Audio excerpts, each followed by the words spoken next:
Zero. Di kul ba di mana? Si mugwak ba? Ada ito dito.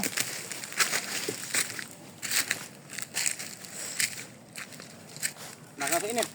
Ito. Dito mo talo, picturean. Mga ka-TH, nandito ako ngayon sa bilog na simento.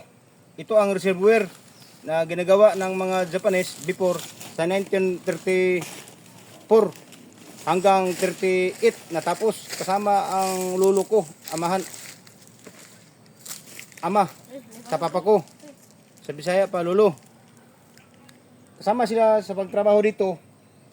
Daming mga Pilipino, tapos ang foreman at saka engineer, mga advanced Japanese na mga engineer. Pero kahit engineer sila, pero ang ranking nila sa Japanese soldier is general hanggang colonel. Tapos sa ilalim dito, may malaking bangkir.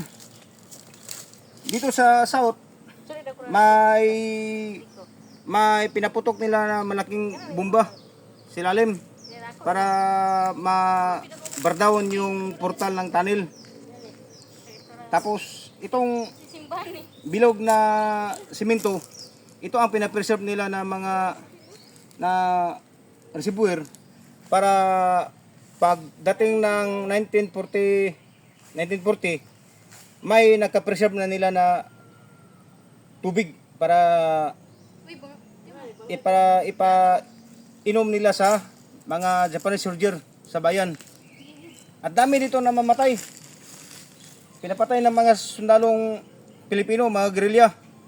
More than 60 persons ang namatay dito kasi ginagapang nila tuwing gabi.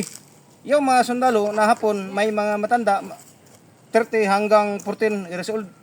Pag napatay nila, batang-bata pa yung mga sundalo na hapon. Kaya ito ang history.